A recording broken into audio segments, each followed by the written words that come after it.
So, Debbie, we've known each other for quite a while, but I wanted to do something where we can talk about merging the fields of like health, wellness, fitness, nutrition, because I think it all ties together really well. And a lot of people will focus usually on only one part. And, even with myself as a chiropractor, I've noticed like pain and healing is a lot better when you're doing those other things as well. When you're getting the right movement, when you're getting the right nutrition. Um, so go ahead and tell me a little bit about your background and what got you into nutrition, what got you into like personal training and the journey that you've taken so far. Well, thank you for having me here. And I do agree the world of wellness is all encompassing, and I believe it has nutrition, it has fitness, it has pain management, it has posture, it has self care, meditation, sleep. All those things go into the same umbrella of wellness, and I think it's important for people to look at all of that. As far as my background, I have always been interested in fitness from a very early age. Um, at age 6, I was diagnosed with type 1 diabetes. And a lot of people don't know that because I really don't let it define me. It's just part of my life. It's a big part of my life, but it's really shaped who I am and what I want to do for a living. And so I had to pay attention to carbs at age 6. I Oh, had to pay wow. attention to blood sugar at a very early age, my daughter's age. And so because of that, I've learned early on what I wanted to do with my life. I knew from a very early age that I did not want to sit at a desk. I was always very active, a dancer. And as far as the fitness and nutrition, to me, they're one and the same. You can't do one without the other. I think it's really important. And I started teaching dance and I started teaching group exercise.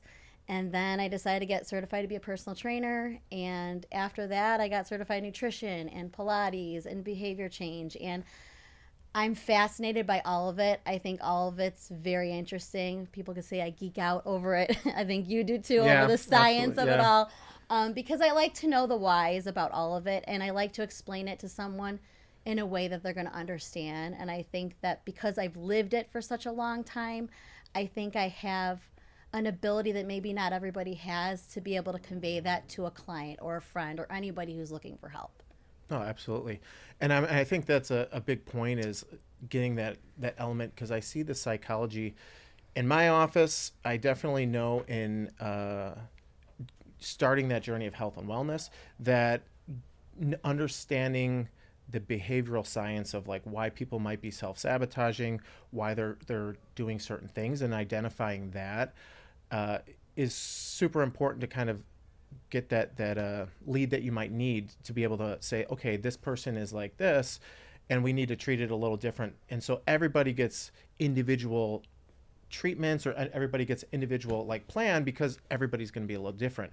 And that's the hard part I've noticed with people sell a book and it's like a one size fits all. Like I think that there's a lot of different types of diets, and I think that it's got to work for the person, and you've got to kind of understand maybe it's culturally what's important to Right. them and things like that, but then having them shift and make better choices. So what have you seen in terms of like the behavioral side, in terms of like where would you start when you're someone comes to you and says like, hey, I need to get healthy, maybe I got some blood work back, or my doctor says I'm pre-diabetic. What do they need to start thinking about? Well, the first thing I do when I sit down with a client is I really don't talk about all of those things until they start to bring it up to me. The most important thing when you're starting any program to better yourself is to determine your why. And I kind of compare it to a little kid that keeps asking why. And sometimes his parents are like, oh my gosh. But actually, there's a lot to that because when someone tells me, I'm here because I want to lose weight, my first question is why? And sometimes they're not even quite sure. And I Or think it's it's I got a wedding in June. right, Yeah. which we'll go into that. Yeah. But the thing is if you don't really know your why, Yeah. you have 100% fail rate. I've seen it time and time again. Because if it's just, I want to lose weight, maybe that's your why. Maybe you're really determined to get that scale number down. But most times it's something else. Why? Because I got really scary results on my blood work from my doctor. Okay. Why? Well, because one of my parents had a heart attack. Okay, so you really want to live a healthier life and change the generation. Perfect. So that when they have a bad day and they don't want to come in, not that I'm going to put the thorn in their side, but sometimes you have to remind them, remember when you told me this? Yeah. Or remind yourself in some way, put it in a journal, because if you can have that gut deep down reason why, that's going to what's going to make you want to come in and do the work on the days you don't feel like it, because nobody gets results if you only come in when you feel like it. Because even me, I'm a trainer. Yeah. I don't always feel like it. Sometimes tired, you Yeah. know, works, mom life, Yeah. all the stress. Maybe you got a bad night's sleep. Someone had a nightmare. Dog had allergies. Whatever it is, Yeah. you know, you may not feel your best, but even if you do something, you're committing to that why that you started out with. Yes. And so that's behavior. That's all up here. That's not what's the latest diet, how many days do I have to do this, what cold plunge do I have to do for this. That is the root of everything's going to happen after that. Yeah. And I think that's the hard part is people want to go gangster and full throttle into it where it's just like Yep. they want to throw and it's kind of like an unsustainable model where people are going to get burnt out and it's like not going to fit their lifestyle forever, or something else in their lifestyle is going to start tanking and then they're going to have to give up on that health journey because they started with the false sense of what they really needed to do, Right. versus like the baby steps of like, I know we've talked off camera before, but you know, I know you've said the importance of like, are you drinking water? Like, you know, Oh, are very you basic. sleeping? Like, Yeah. are we doing those things to kind of get that level of recovery, and as well as like getting hormones, you know, in balance with just those things 1st, and then it's like, okay, now we can add because we've got a foundation. Right. And that's habit layering, right? And that's part of behavior change. One of the biggest mistakes I see is people try to do 10 things at once. And usually when they fail in at least one of them, it's like a domino effect. Everything starts to fail. So pick one habit. If that's water, it's water, you know, and that depends on the generation. Our generation, we got Stanleys as big as our head, you know, Yeah. we're used to that. But take someone in their 50s and 60s, they didn't grow up that way. No one had water bottles at school. I mean, you went to the fountain maybe once a day. Yeah. So sometimes you have to look at the person and say, where are they coming from? You Yeah. know, is this normal for them? Maybe it's not. So maybe asking them to drink X amount of ounces is a huge step for them. Maybe you start halfway. So Yeah. it's kind of like with pain management. It's meeting that person where they're at, starting somewhere that's realistic, where you know, based on what you've seen with people and what they know they can commit to, what's a realistic first step. Let them master that for at least a couple weeks. Yeah. Layer another step, because the goal is for those steps that you take to be natural habits, right? It's habit change. It's not, you know, getting ready for the beach in 3 weeks, Yeah. but you should drink water all year round. It shouldn't be just for that. And Yeah. so that's just one small example, but every habit you do should be layered. Yeah. And sometimes, say a habit like drinking water, that will layer into another habit. If you drink water, you might have a better appetite Yeah. control, because a lot of times we're just thirsty and not hungry. Yeah. Right? And so that might affect that. You know, hydration can affect if you can lose weight or not. It's scientifically proven. If you're dehydrated, you will hold on to weight more if you are not. And I won't get into all the science about that. I Yeah. won't bore you, but well, you like the science Yeah, I like will, me, yeah. so probably wouldn't bore Yeah. you. But maybe for anybody watching, Yeah. if you want to know more about that, maybe a different podcast. Yeah. But it is a scientific fact that if you are constantly dehydrated, you hold on to weight more than someone who's not. So again, one habit can affect things that you may think are another habit, but they just happen by default. Yeah. Now, what is your thoughts like in terms of electrolyte powders? I know there's things like Element, there's things with more sugar. Can we talk a little bit about like for people that want to hydrate? And I know there's been big marketing campaigns always like, you know, Gatorade and stuff like that. Yeah. What are your thoughts? Is it necessary? Do you like any in particular, or is it just water? Like you don't need that? I think it is necessary. I think we're based off of our lifestyle and how much we do and don't drink. It's very beneficial to have an electrolyte. I don't think anybody wouldn't benefit from an electrolyte. Obviously, when people are sick, what do they tell you to do? Yeah. Hydrate with Hydrate. electrolyte, Yeah. you'll get more hydration. So it's definitely not anything that will harm somebody. The problem with a lot of them, like a Gatorade, sorry, Gatorade, but Yeah. it's got a lot of additives in it, and Yeah. sugar is like the biggest thing. And so there are a ton of good ones out there right now, Hmm. that don't have, you want to look for things that don't have artificial sweeteners and don't have a lot of a long list of, it should be basic. Dyes and Yeah, yeah. yeah, no dyes, no sugar, because if you're just sugar, that's, you're just kind of defeating the purpose. Yeah. And some are saltier than others, so it's some people like the salty flavor. I'm not a huge Yeah. fan, but I always wondered too with, I mean, the blood sugar spiking because of like, just putting so much sugar into the body when it's really like the electrolytes needing is like the other things, the magnesiums, the sodium, yes, the potassium. But then it's like, hey, to make it taste a lot better, we'll just dump a ton of sugar into it. right, Which then I feel like will lead into crashes, and we could talk more about that. yes, But in terms of like that glycemic roller coaster, people might may or may not understand, but that to me has always been important in terms of like people always would say after they would have a big meal, especially carb heavy, and it's like, oh my gosh, I would crash in the afternoon, or I'd crash, yeah, and it's like, well, yeah, I mean, kind of makes sense, but I don't think people understand a lot of that stuff, uh, or maybe they're just starting to, but still. yeah. Go ahead. I guess that would be a good time to explain, like, in terms of dietary stuff, the effect blood sugar. I know November we've got Diabetes Awareness Month.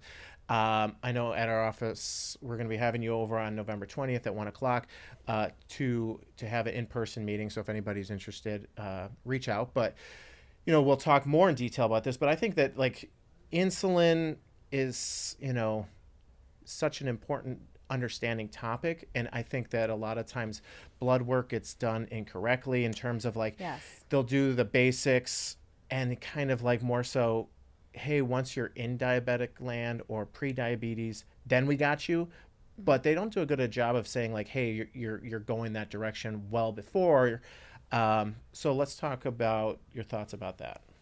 Well, a lot of it is basic education, and sadly, it starts at the doctor level. Most doctors, primary cares, internal medicine, they have maybe a chapter on nutrition, Hmm. which is a huge part of metabolic health and diabetes, pre-diabetes, and so that's where everything starts, because then we have what's related to the patient. Because when people think diabetes, they think of something they're dealing with their doctor. They don't necessarily think of, I'm going to go to the gym and work on preventing diabetes. It's usually Yeah. a doctor said something happened in the blood work, right? So there's the education. Now, there's the blood work. So most people, if they're going to get diagnosed pre-diabetic or diabetic, they get their A1C checked. Well, the A1C is the average glucose in the bloodstream over 3 months.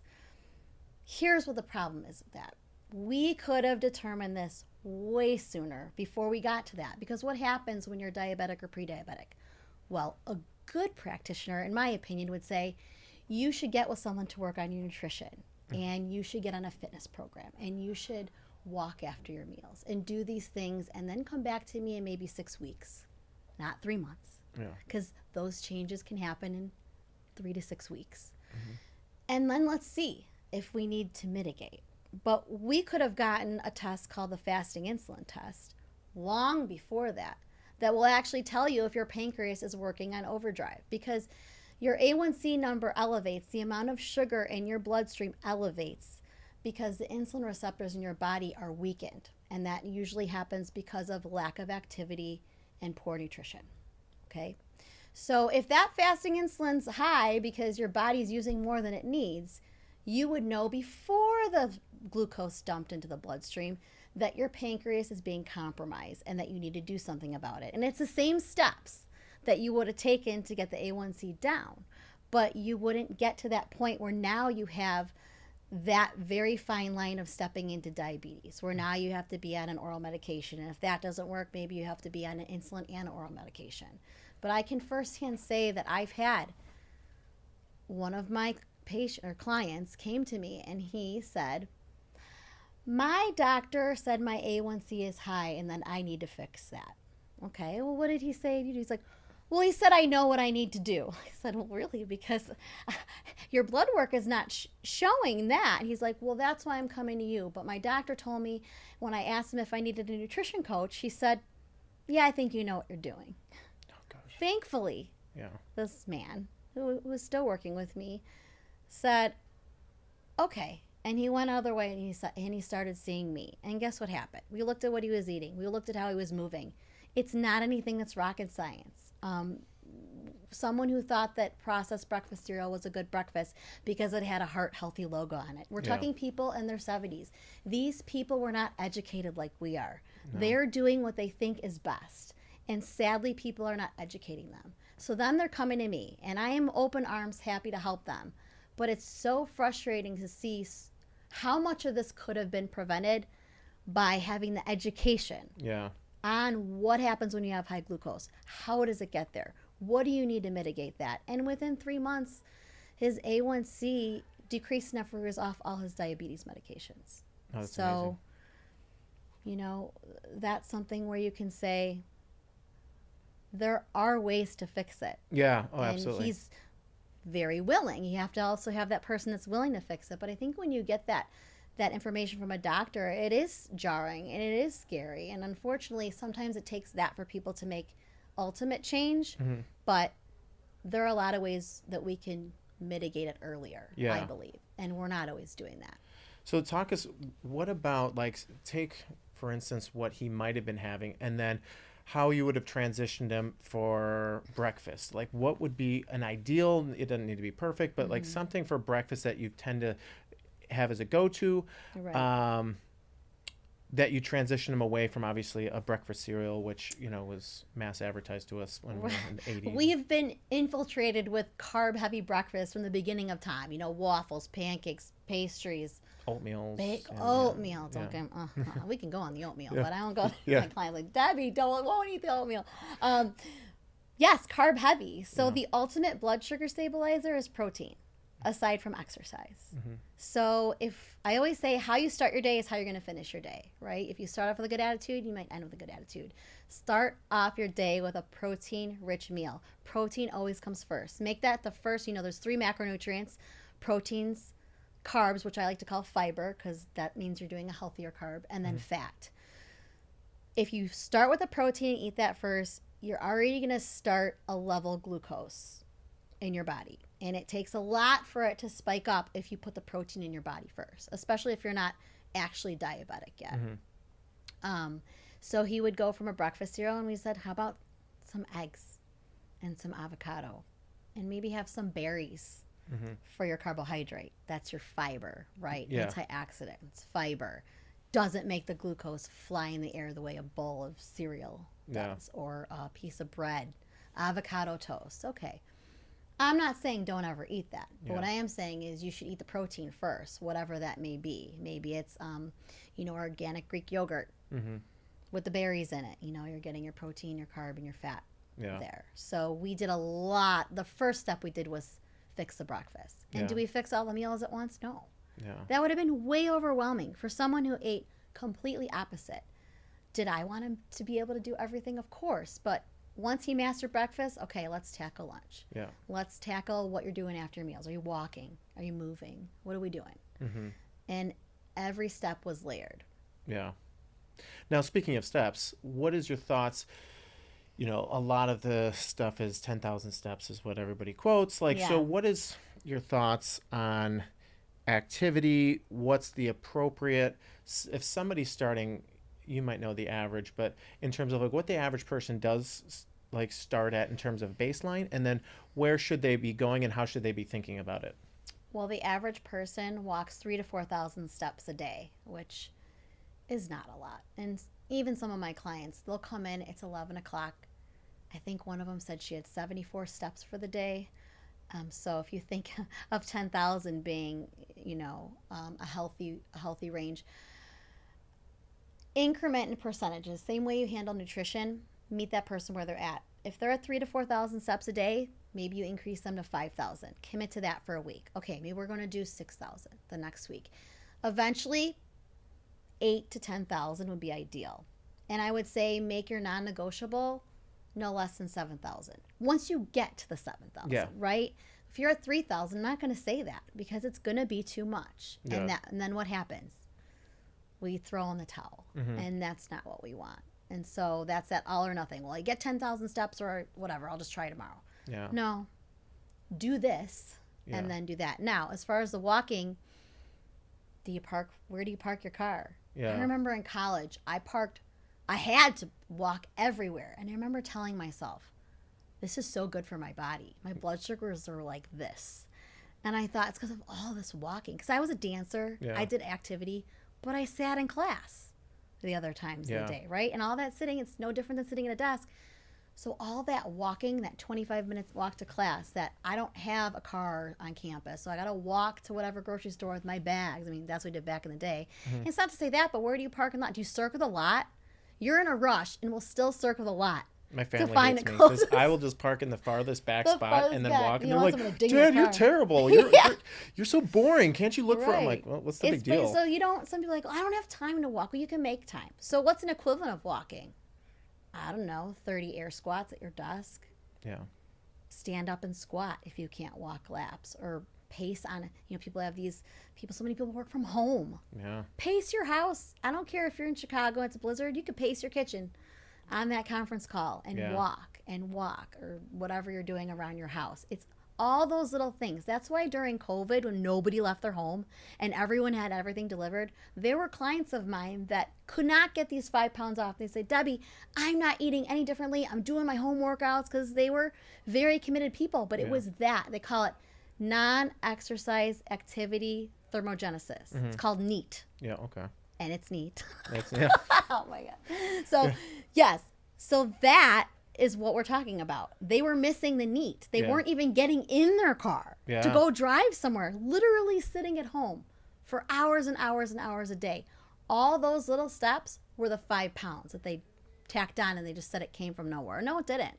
Because that's caloric burn throughout the day. That's your machine running. Yeah. So that's a lesson we learned from that. What happened when we did that, when we didn't do? And there's some people that still don't leave much. Everything's convenience, like a DoorDash and Instacart, and we don't even get to the store to park in the back to push a cart. Yeah. And so a lot has changed, but that doesn't mean that you have to do that. You can be that change, and you can choose other options. Those options are still available. It's whether you're going to go convenience or health. And that's a struggle for me in my profession, because I only see it one way, but not everybody does. So getting people to that point, little by little, adding air squats at your desk, if that's what it is, instead of maybe taking your Instacart away, fine, but you got to start somewhere, and you got to keep up with it.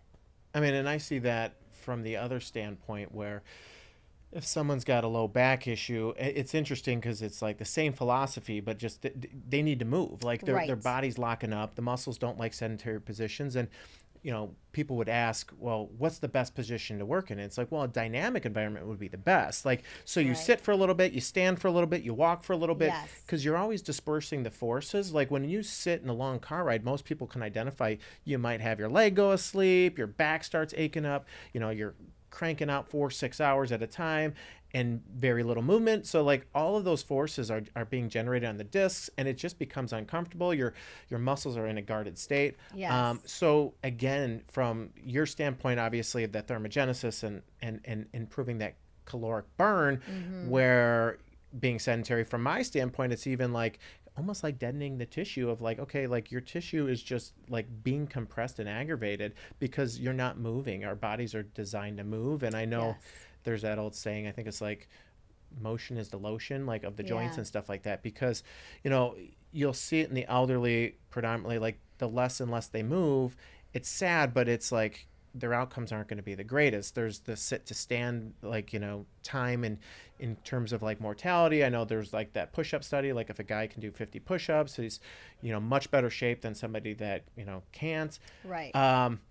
But, so much is kind of going, I feel like, in that direction with nutrition, but also movement, strength specifically. I think it's finally having a comeback, where for a while it was the cardio show, with, what was it, like Tybo and all these other things in front of the Okay, I TV. had Tybo. Don't knock yeah. on it. It was cool at the time. No, it was. I When think you I were in did a it too. college dorm room and that's Yeah. all you got. Well, But you know, now I think really prioritizing, even in the older population, like maintaining strength is ultra important. I know there's like Gabriel Lyon and stuff like that talks about like how, you know, the muscles are like a massive organ, and it basically, yes. you know, they can either like help you or hurt you. And so if you got no muscle tissue, like it's not good for mortality risk. No, and you know, they say sitting's the new smoking. Yeah. And I really do believe that. Like I said, that's why I chose this profession. I I've never sat at a desk. This No, is yeah. probably the longest I'll sit Okay. Yeah. sitting in a bikes. But it's one of those things where, yeah, motion is everything, and it doesn't have to be crazy. It has to be consistent, and that's what I think people are missing. Everybody wants to just. They said do 5 days a week of strength training, and then I got to do the walks, and then I got to do the red light, and then I got to do the cold plunge, and then I Yeah. got to, and just keep it simple. Yeah. You're not moving. Start moving. Yeah. Park your car at a store and walk. Yeah. There you go, and do that every week, and then start drinking water, and layer the habits, keep it simple, Yeah. make it doable. Oh yeah. That's where everything's personal. Your treatment's personal. Nobody's pain is the same. Nobody's origin of pain is the same. There might be a common ground of sitting at a desk, but how often are you sitting there? What are you Yeah. doing? What kind of chair? Is it this kind of chair? Yep. Do you have a Varidesk? Can you go up and down? Yep. What happens with that? And so it's just looking at the individual and trying to figure out how can we make them 3% better every week. Mm-hmm. Yeah. I know people want almost like that Biggest Loser style, you know, which, you know, was great TV. But, you know, in terms of, Very which I just entertaining. watched the Netflix show. I don't know if you saw it, but with didn't. Jillian Michaels and all that. But I Heard mean, it's about it's interesting because it was unsustainable. But like you Yeah. can't work out 6 hours a day for the rest of your life. Nobody. Like, and so yeah, you lost a ton of weight. It gave kind of, I think, people a false sense of like how quickly you can lose weight, or at least healthily lose weight. But like, I mean, that would kind of lead into like, what are some of these other myths that you kind of see all the time that are ingrained in people, kind of like the nutrition with the breakfast, like Yeah. that indoctrinated into our lives by Kellogg's, and you know, it's like Yes. Frosted Flakes and, you know, Yes. Cheerios and all these. Right. But it's like, what are some of the other ones that you would like to see people finally understand that it's kind of a fallacy? And Yeah, the calories in, calories out. There is some truth to this. If you look at the most basic science, if you can't move energy. You can only, you can't create energy. You can only move it, Yeah. right? And so if you're thinking, okay, I'm going to eat X amount of calories and then I'm going to burn X amount of calories, so I'm going to have a deficit. Fine. And it doesn't matter what the calories are for this basic knowledge. If you're eating less and expending more, yeah, you will lose some weight. yeah, But what does that mean? If you're not eating, so food is fuel. This is what I tell all my clients. Maybe it changes a bad day for about 30 seconds. You had ice cream, whatever. But at the end of the day, if you treat it as fuel, what are you doing? If you got a sports car, what kind of fuel are you putting in it? Are you Yeah. putting the lowest grade fuel in it if you want to drive a sports car? yeah, No. So treat your body that way. So if you're taking in calories, regardless of whether you want a deficit or not, what kind of calories? How much protein? How processed is it? Because at the end of the day, if you're eating under and you're losing weight, but you're not putting enough protein in, you're just losing muscle. So what happens? Up here, you can't sustain that calorie deficit that long if you're losing muscle. You start to go into a mode where you're going to be hungry, and what happens? As soon as you start to eat over that caloric amount, you are packing on weight because your metabolism is crushed, Yeah. because you've depleted your muscle because you have not fed it. yep, And also, you can feed a muscle, you also have to use the muscle for it to grow. So it's Yeah. just like, a plant, if you got to put food in it and you got to put water in it, and then you need sunlight. You don't just put one thing and it's going to grow. And so with muscle, you have to feed it the right nutrients, protein and carbs and fat, yeah, and then you have to use the muscle. Use it or lose it. It's a thing. Yeah. And so Yes, calories in, calories out. Could you lose weight eating whatever as Yeah. long as the deficit? Yes, but it will not sustain. And usually, what happens is you're gonna gain it back and then some over time. So that's a, a big mix. Well, I count my calories. Like, great, but also, what's your why? Yeah. Do you have heart history in your family? Do you want to feed your organs healthy things Yeah. or not? Do you want to have the energy to do what you need to do?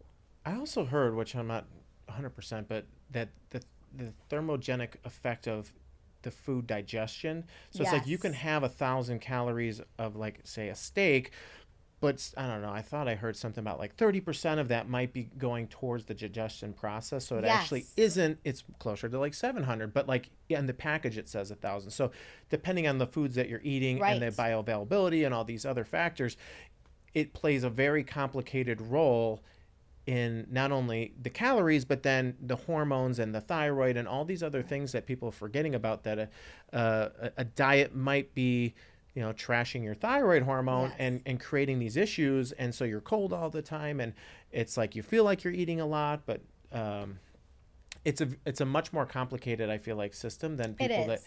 that make it seem like. I know, like I said, it's like, oh yeah, you can eat whatever you want as long as you do the calories. And I'm like, well, that's not really the best. No. And same with your plant analogy. It's kind of like funny because in healthcare, it's like, what happens if your plant is dying? You would look at its environment and say, like, what's going on? Is it getting too much, like, of one thing? And like, Yep. same with like a fish tank and all these other analogies. It's like you would address the water, this, that, just to make sure that whatever's dying is. You wouldn't say like, we should probably just give it a pill and then Yeah. Right. it should go away. And it's like, Right. well, why don't we address the environment that it's in? So why don't we move more? Why don't we look at the nutrition that they're putting in the body, that the cells are all depending on to grow, and making sure that it's not full of crazy additives that are undigestible or hormone disrupting endocrine disruptors. Mm-hmm. Like, really kind of take a look and just start with the basics. And a lot of times it's kind of like, the less ingredients the better. Right. If you could pronounce them, and if it looks like it's like coming from a whole plant, or it's starting there, and then you can fine tune it. Right. But again, people want to jump to the extreme diets, mostly because it seems like they're easily sold online, where it's like, only eat this and you'll be fine. It's like, well, yeah, how long are you going to be able to do that, and what is it going to do to the rest of your body? We always want the path of least resistance. That's Yeah. why form correction and personal training is so important, because Yeah. people will do a movement, and you will see this, because then they might come to you if they hurt themselves, Yeah. if they didn't work We with the love trainer. bad form.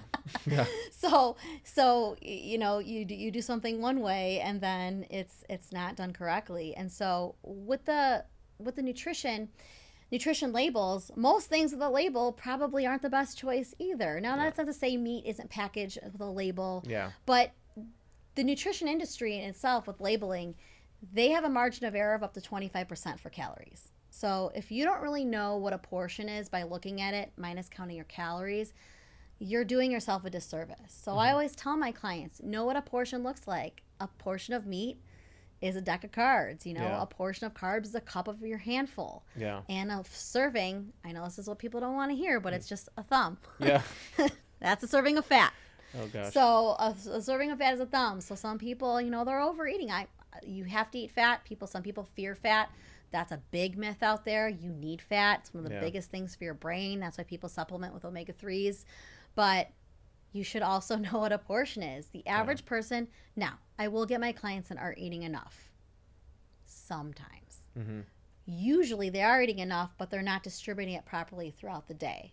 Yeah. Food is fuel. So why are you eating right before you go to bed? Yeah. If you were going to fill your gas up with car, like Yeah. I said, back to the car analogy, if I'm going somewhere, I'm going to fill my tank up right before I'm going somewhere. Yeah. I'm not going to fill my tank up right before I park it in the garage. Yeah. I'm just not. I'll be Yeah. like, oh, I'll do it in the morning because that's when I got to go somewhere. Yeah. Yeah. Yeah. So think of your body that way. Why would you fuel it if you're going to sleep? Now, are you a fan then of like intermittent fasting, or is it the right person that dependent on their lifestyle, their job, like in terms of, these time restricted windows that people I know are becoming more and more popular? But again, do you find that harder then to train them because like you want some fuel in their body with training, and it's just kind of like it might dip their blood sugar too low because they haven't eaten and they're working out on a Right. fasted stomach? It all goes to the individual. Yeah. I won't say I'll knock all fasting. I believe everybody should work towards a 12-hour eating window. Mm-hmm. And that means you eat for 12 hours and the other 12 hours you're resting and sleeping. Yeah. And that's hard for some people, depending on what time they go to bed and what time they wake up. But that's the first step, and maybe you start at a 10-hour window if you can't do Mm-hmm. 10-hour not eating window, Yeah. fasting window, and then move your way up to 12. But as far as intermittent fasting, depending on the person, depending where they're at, male, female, hormones, a lot of times there's a lot of detriment that happens, and it's not sustainable. What happens when you go on vacation? Everybody's eating. Yeah. You know, and so if you're going to do it to detox your body temporarily, I think it's been effective for some people. Do I promote it often? No, because I like to promote things that are have a longevity. Yeah. You know, that you can do for the rest of your life. This is a lifestyle. Yeah. And so if intermittent fasting is not something you feel you could do long term, which I don't believe you should anyway, then Yeah. I don't want to even start there. Again, if someone's not even eating protein, Yeah. and then I'm going to shorten the window Yeah. of when they can get the protein in, and then you up the protein in that short window, and now their stomach's upset because gastrointestinally, if you take in too much protein Mm-hmm. too fast, if you elevate it too quickly, Yeah. your body doesn't know what to do with it. It doesn't know how to break it down. It needs to be trained Yeah. to do that. And it does take more calories to break down protein, which is why it's a blood sugar stabilizer, is Yeah. because it takes calories to digest protein. Yeah. Why wouldn't you want to? It's the number one macronutrient for calories burned while digesting. Yeah. So why wouldn't you want to take in more of that? That's why it helps with your appetite. Oh yeah. So we're disservicing ourselves not getting enough Yeah. protein in, and especially early in the day. But if we fast and we don't have enough time, Yeah. now you're doing this, but you're not doing this, and that's one of the big problems. People, they take too much, and then they let everything else fall to the wayside and lose what's important. Yeah. And that goes to, I can't stand, it's like people go on a diet and then, oh, I fell off. And it's like, All the time. you don't need to be off Bet or a on. nickel every time I it could heard just that. be, hey, like, I didn't eat the greatest the last couple days, just try and transition back. But that's the problem, I think, with the extremes, is it's like, if you go from like this lifestyle where you can't have any sort of things and you're just restricting yourself so hard, it's all discipline and willpower, and it's like every moment, every day, it's like, well, you're going to have a bad day, and it's going to be just human nature that you're going to cheat or do something. And it's just like, you can't, just completely fall off because it's like, well, I broke it now, so now I'm off Right. the rail. If you have one flat tire, you don't blow the other three. Yeah, it's just like, no, just kind of wean back. Like, you had a birthday party, you realize like there wasn't a lot of options, you had a bad day, but then try and make it up with some good workouts, doing other things, and then it's like, you'll notice like, okay, like I'm good, I'm okay. Like, but I know that, yeah, people kind of go to these extreme diets, and then the problem is, it's like, once you're off, it's like off, and then it's like, well, I messed up. I'll just keep it this whole weekend. I'll cheat. And it's like, well, it shouldn't be called cheating. It's like, you really want to keep it like a lifestyle where it's going in the direction like, no, this is how I need to eat for my body. I feel better. I know I feel better. And just reminding yourself that when you're doing it, like, yeah, if I eat this ice cream, like you said, I feel good while I'm eating it, and then it's gone, and then you instantly usually feel guilty conscious, like, oh, I shouldn't have eaten that. Well, and I would say we need to get rid of the food guilt, because that's part of the problem. It's this guilt, Yeah. reward. I always say this: don't reward yourself with food unless you're a dog. Yeah. It's like, reward yourself with new clothes, Yeah. or something. Get a new pair of shoes, or new workout equipment, or something that brings a ticket to a show, like something that brings you joy. But you shouldn't reward yourself with the habit and behavior that you're trying to avoid. Yeah. Now, with the bad day, what is a bad day? Because in my opinion, everyone should be able to go to the birthday party and have the piece of pizza. And maybe you don't feel great because you're not used to eating that. Yeah. So you're your own control factor. When you have good habits instilled in your body, you get to the point where it's, I can't have that, I'm on this diet, to, yeah, I really don't want that. Or maybe I'll just have a little bit and I'm good. Yeah. You have an off switch. Yeah. We were talking about this. The food noise in the brain gets dialed down when you gradually change your habits and sustain them over time. Yeah. Because, as a type 1 diabetic, can I just go and drink a Coke and have a slice of birthday cake? And Yeah. no, I'll be very sick. But it's less about that and it's more about I don't really crave that because I've trained my body. Your taste palette will change over time. Something that tasted great to you with a lot of sugar in it might taste so sweet that you can't bear it. And Yeah. that can happen, within 30 days. Oh, wow. And so if you can change what you want versus what you can or can't have, now you're winning. Now you're in the winning playing field of bettering your health. And it becomes less of a burden. And then you don't feel like you had a cheat day or a bad day. No day is bad. It's just me living life. Yep. I had a piece of pizza at a party. And like, how do you look like that? You're eating pizza. Well, the other times I'm not. Yeah. I don't make this for my lunch 5 days a week. Yeah, no, that's true. I enjoy my life and I can do that and I won't fall off of any type of wagon. Yeah, it's the wagon people that are it's difficult for because it's on gain 20 pounds now wanting to jump at, being demoralized because they looked at the progress they did have and they wish they would have like stuck with it. And it's more so like you said, like having that balance where it's like you can have the discipline, like I'll have a little bit, but it's not going to make me feel good, but at the same time being a part of that social environment is also important, I know. What do you think about now, speaking of the food noise? I know we both listened to a podcast, but talking about like these GLP-1s and how those affect, are you pro in the right dose, in terms of the right environment, maybe the right person? What would be how people might or should think about these types of things? Well, I think they're all still very new. And so, like with anything, I think we're going to see over time what the long-term effects are of any type of medication. I'm always a proponent of start at the basics first. To me, that's a secondary step. Are you doing the basics? Have you laid your habits? Are you sleeping? Are you moving? Are you eating well? Are you feeling well?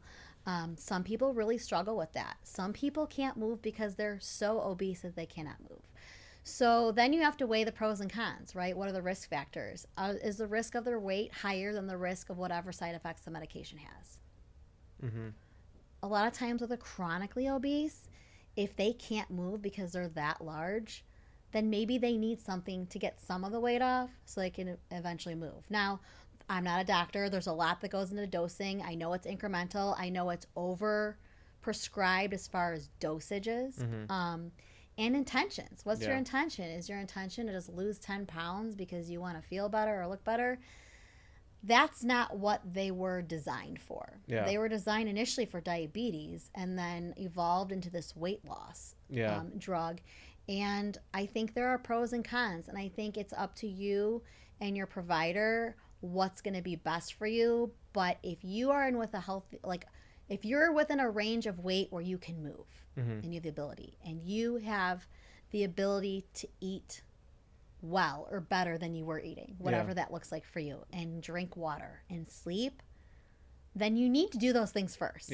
Because what's going to happen is if you don't, and then you start using these medications and you don't strength train and you don't eat healthy, you will have to up the dosage to a point where who knows how high. And then you can't ever get off of them, because what happens is if you're not strength training on those medications and you're not building muscle, as soon as you get off of it, it's no different than eating too little calories.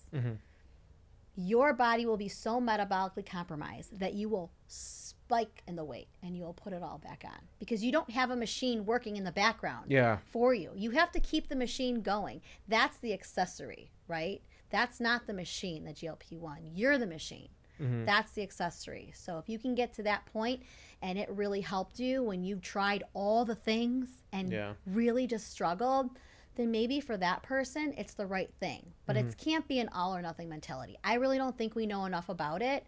I think we know enough about obesity. And I think we know enough about chronic obesity that the risks there supersede pretty much any risk we know right now about that. So I think time will tell, but always start with the basics. It's just like anything biohack. It's no different than a biohack. You can't do that until you do the basics. None of that matters.